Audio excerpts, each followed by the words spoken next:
Thanks for joining us again on our weekly online Bible class here at Pine Valley Church of Christ.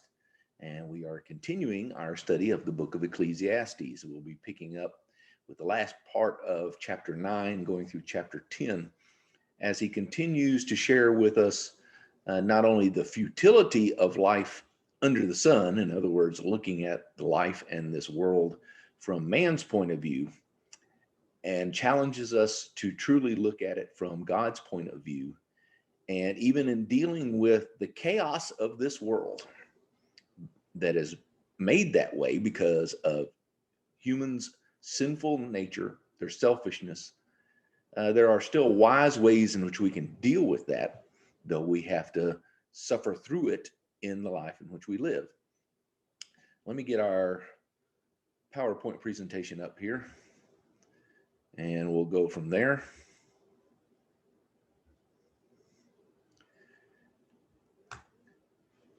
He has been sort of burning down all of the arguments that in the way in which the world looks at life and what's important and what's not. And he has continuously focused on that life can be enjoyed. You can uh, eat and drink and enjoy your life and your work if you remember that it is a gift from God. If not, it's just simply under the sun is utter futilities, like trying to rope the wind unless God is involved. But as he reveals to us at the end of chapter 2, it is a wonderful gift from God. That he says, a man can do nothing better than to eat and drink and find satisfaction in his work. This too I see is from the hand of God, for without him, who can eat or find enjoyment? To the man who pleases him, God gives wisdom, knowledge, and happiness. But to the sinner he gives the task of gathering and storing up wealth to hand it over to the one who pleases God. This too is meaningless, a chasing after the wind. I mentioned it early on, and we have to remember the connection that at the end of Genesis chapter 1, Adam and Eve were given their purpose, which was to go forth and to care for this world and to watch over it and to take care of it and to work and find the happiness that God wanted them to have. And of course, sin enters the world and all of that changes. And we'll see some more references to the book of Genesis as we finish out our study. But he says, this is what I gave you to do. This is who you are. This is what you were meant to be. And he's driving us throughout the book to this final conclusion that we began with, that it is the whole of the matter is to fear God or revere him and keep his commandments, for this is the whole of mankind. This is what we are. This is what we're meant to be. For God will bring every deed into judgment, including every hidden thing, whether it is good or evil. And he's mentioned that several times throughout the book, that number one, everybody has the same destiny, which is death. And number two, that destiny also carries with it judgment by God. And so he moves forward now and looking at, I've been calling this chaos theory. You know, if anybody's watched the Jurassic Park movies, you've heard the idea of this chaos theory, which is mentioned as the simple explanation is a butterfly in Texas flaps its wings and there's a tornado in China.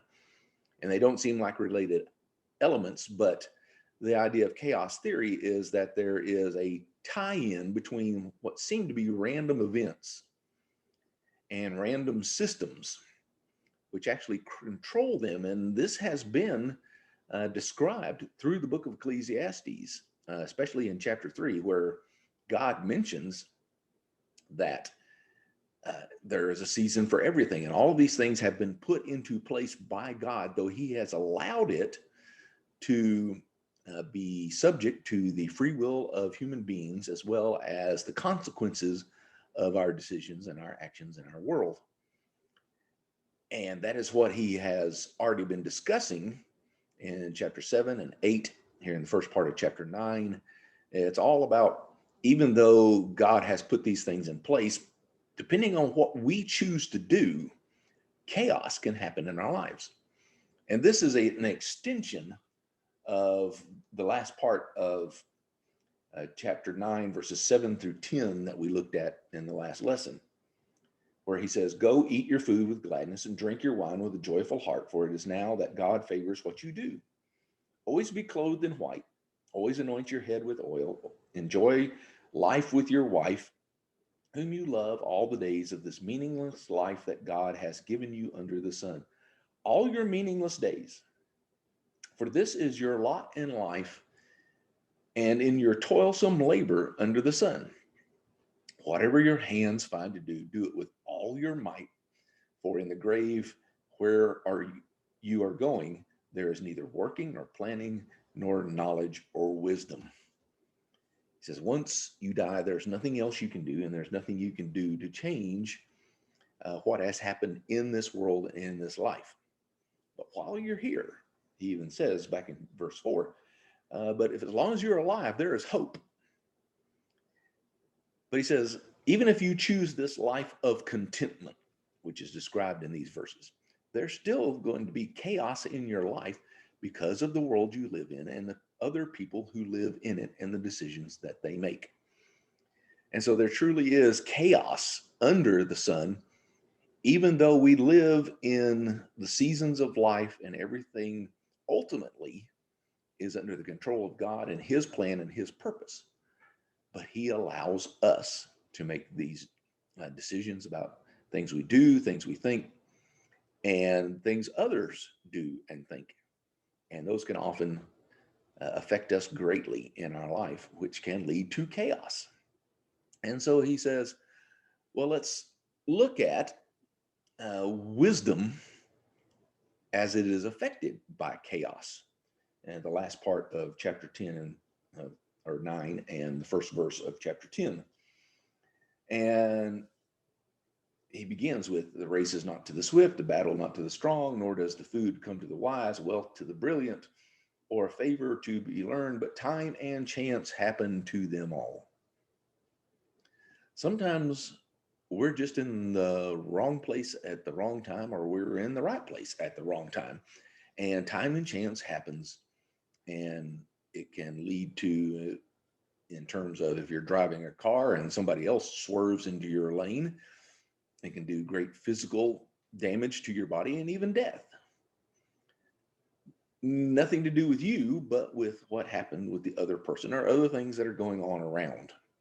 And we see this happen all the time in our world, whether it's traffic accidents, whether it's being caught up in a crime, whether it is things like happened in Miami with the collapse of the apartment building. Those poor people who they had been given some clue about the danger of living there, but they had no idea that what somebody else had done in terms of building that building, inspections of that building, and rejections to repairing the building was going to have such consequences in their life. He says, I also realize there's times when we don't recognize the wisdom that is around us. He begins in verse 13, I also saw under the sun the example of wisdom that greatly impressed me. There was a small city with only a few people in it. A powerful king came against it, surrounded it, and built huge siege works against it. Now there lived in the city a man poor but wise. And he saved the city by his wisdom, but nobody remembered that poor man. So I said, wisdom is better than strength, but the poor man's wisdom is despised and his words are no longer heeded. There's been a lot of discussion over how these verses should be translated and fully understood. Here the NIV has the idea of it's under this great siege, there lived in the city a man who was poor but wise, and he saved the city, but nobody remembered him. In other words, he saved the city, but as time went on, they just forgot about him because he was no one of significance to them at the current time, and probably because he was poor. And so they didn't really give him any consideration after that. But there's a different way to translate these verses. The New English Translation has done this. The Good News Translation does this. The New American Standard, in an earlier revision, translated them differently. And the Jewish Publication Society, which I'll read to you here, I think get it right in terms of translation because it fits with the context, especially the explanation that he gives in verse 16. So again, listen to the whole thing. This thing I observed under the sun about wisdom, and it affected me profoundly, not just as he says in the NIV, it impressed me, but it affected me profoundly. There was a little city with a few men in it, and to it came a great king who invested in it, or who laid siege to it, built mighty siege works against it.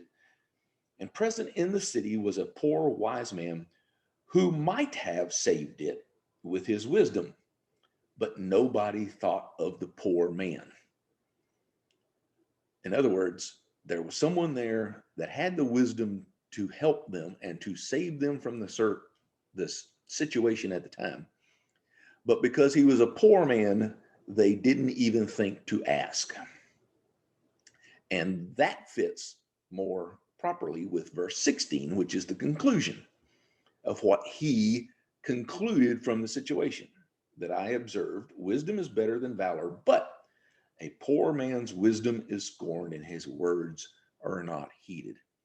So many times we overlook the wisdom that is available to us and people around us because they are not as educated as us. They're not like us. They maybe have a different skin color than us.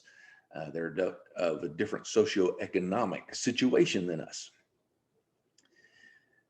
And I mentioned to you the book on Sunday by Larry James called The Wealth of the Poor, and what he learned from dealing with the poor and reaching out to them in the low income areas of Dallas, Texas, that everybody is wealthy, just in different ways. And the best way to reach out to the poor is to go to the poor and talk to them and get wisdom from them about their situations.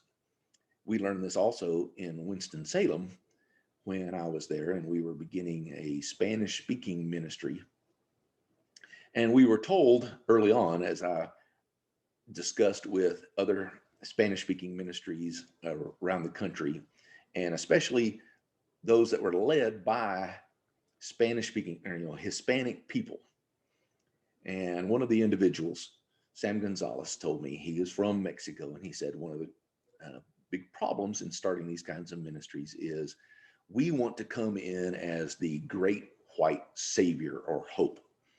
And we want to be able, we want to tell them what to do because this is what worked for us, and this is the way, the American way, so on and so forth.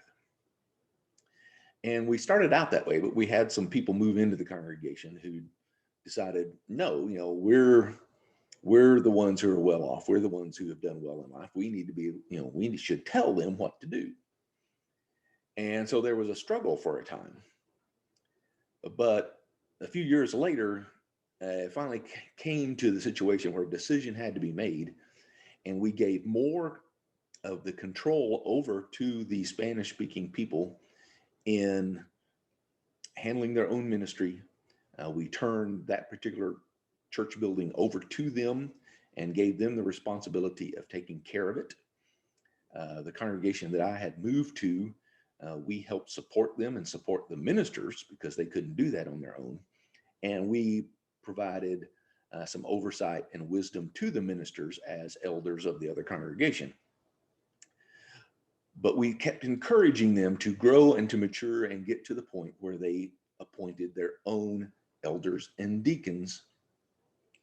And that is when that ministry exploded and really began to grow.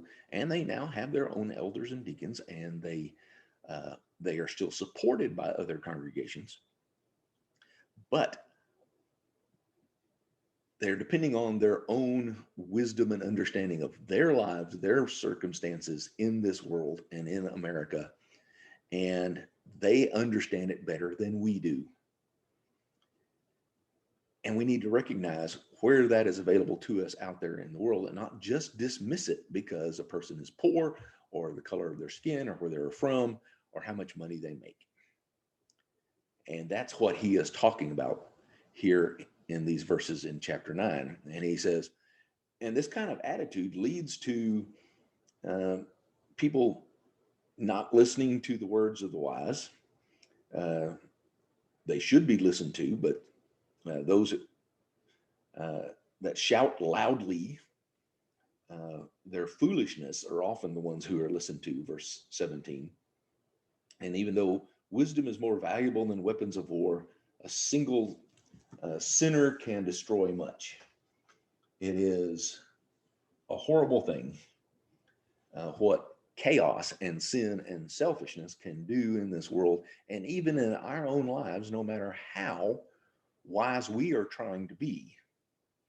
As he concludes in verse 1 of chapter 10, as dead flies give perfume a bad smell, so a little folly outweighs wisdom and honor. In other words, it causes chaos. And so he goes on in the rest of chapter 10 to talk about the foolish people, the foolish minds, the foolish hearts, the foolish decisions that lead to this chaos, and how do we, as people seeking to be wise and live according to the will of God, handle those situations. And it begins in verse 2, where we come to an understanding that it starts with foolish hearts or selfish hearts, sinful hearts. Jesus emphasizes this throughout his ministry, that it is what comes from the heart that you speak with your mouth that makes you unclean, not what you eat with your mouth and make internal. That in Matthew 12.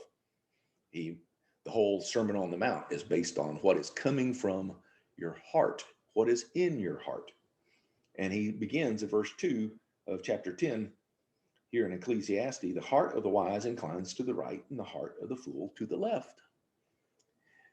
And as I mentioned Sunday, before we start putting this in the political context of our day and time, where we talk about those who are politically on the right or the left, or even religiously on the right or the left, as being conservative or liberal, that's not their context.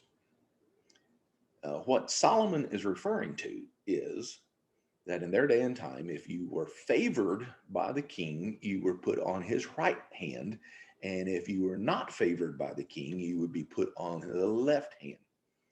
That's the imagery in Matthew 25 when Jesus tells the parable of the judgment day that is coming, and the king separates the people into the sheep, which go to his right, and the goats, which go to his left. And the ones on his right receive favor because they have done what is best for others. And the goats do not receive favor because they have done what is selfish. They have done what is foolish. And he says, here is the core problem, which leads to foolish decisions and behaviors. And the rest of the chapter is about people making foolish decisions, whether it is foolish bosses and rulers who have things against us, whether it is a situation where it puts the wrong people in positions of high place. They're the foolish or the poor. And princes go about like slaves. In other words, those who have been trained and know what should be done in those kind of situations. Or people who dig pits and fall into them, break through walls and bitten by a snake, quarry the stones and injured by it, and split logs, maybe endangered, and especially those who would try to split logs with a dull axe rather than sharpening it, making the work easier. And he says, if someone you report to has something against you, don't try to run away from it. Just stand there and humbly and respectfully deal with the situation and show them what the wisdom of God has to be and how it affects your life. Listen to the words of the wise man, which are gracious. And don't listen to the foolish individual who just likes to talk and talk and talk and hear themselves go on, and reminds you of the uh, instructions about prayer by Jesus in Matthew 6. Don't be like the pagans who just go on and on and on and think their many words will be heard by the gods. He says, no, keep it simple. And so, and he really focuses in on the idea of foolish words. We see in, the words of the fool is concerned by his own lips. At the beginning of his words are folly, and in the end they are wicked madness, and the fool multiplies his words.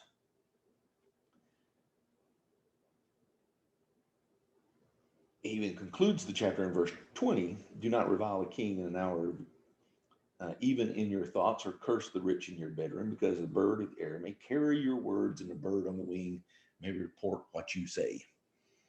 It's just one of the things of this world that it doesn't matter when and where we say things about other people, it can get back to them. There was a story on the news recently about the ESPN sports journalist, a female who is a NBA basketball reporter. And during the NBA playoffs last year, she kind of complained in a phone call at her own home to someone else that she was disappointed because another female, but who was a woman of color, was given the assignment to cover the NBA playoffs and not her. Even though it was a private phone call in her own private home, it somehow got recorded, it was replayed, it's gotten around to the executives at ESPN, and she has been suspended from many of her responsibilities there now because it's just, think about what is in your heart before you say these things. This is the same instruction that James gives us in James 1, where he tells us, be slow to anger, slow to speak, and quick to listen. And then also over in chapter 3, the importance of taming the tongue, because as he says in verse 6, it's a fire, a world of evil among the parts of the body. It corrupts the whole person, sets the whole course of its life on fire, and is itself a fire of hell. He said, this is something we have to be aware of, we have to consider, and take great care in dealing with it. He goes on, says, verse 9 and following, with the tongue we praise our Lord and Father, and with it we curse men who have been made in God's likeness. Out of the same mouth come praise and cursing. My brothers, this should not be. So we must be careful with our words. But it goes back to his first point. What's in your heart? That's Jesus's point in Matthew 12. What's in your heart causes what comes out of your mouth to be unclean. It is his point in Matthew 5 at the Sermon on the Mount. It is what's in your heart that can lead to murder. It can lead to adultery. It can lead to all sorts of things if you don't make sure you are seeking to live wisely as God wants you to. So he says, here is the summary of what James says there in chapter 3, that, so who is wise and understanding among you? Let them show it by their good life, by deeds done in humility that comes from wisdom. But if you harbor bitter envy and selfish ambition in your hearts, do not boast about it or deny the truth. Same thing that Solomon has said here in Ecclesiastes. Such wisdom does not come down from heaven, but is earthly, unspiritual, demonic. Interesting categorization there. For where you have envy and selfish ambition, there you find disorder and every evil practice. But the wisdom that comes from heaven is first of all pure, peace-loving, considerate, submissive, full of mercy and good fruit, impartial and sincere. Peacemakers who sow in peace reap a harvest of righteousness. And this is what Solomon has been driving toward throughout his entire discourse here in the book of Ecclesiastes.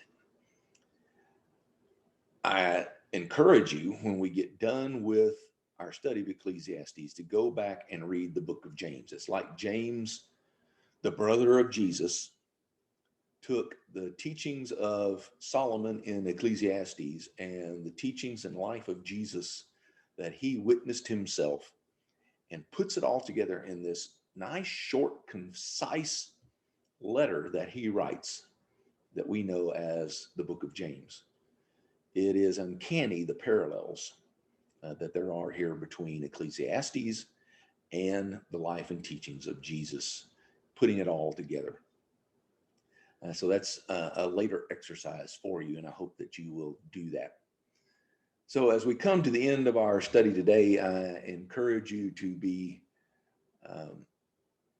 vigilant in the world in which we live, that we make sure that we are living wisely, that we are doing good works. We are living good lives based on humility and wisdom, the kind of wisdom that comes only from God. The wisdom that Solomon is proclaiming and promoting throughout the book of Ecclesiastes, and that Jesus himself lives on a daily basis throughout his life here on earth. Let us follow him in his footsteps each and every day, a life of humility and wisdom that serves others and puts them first. This coming week, we will be looking at chapter 11 through verse 8 of chapter 12, as he starts bringing everything to a conclusion and says, okay, I've put all the arguments out there before you. Here are some final thoughts for you. Now, what are you going to decide to do? To live foolish, selfish lives, or lives that are humble and wise? And that's where we'll be going in our study in the coming lesson. Until then, God bless, stay safe, and may we walk in the footsteps of Jesus each and every day.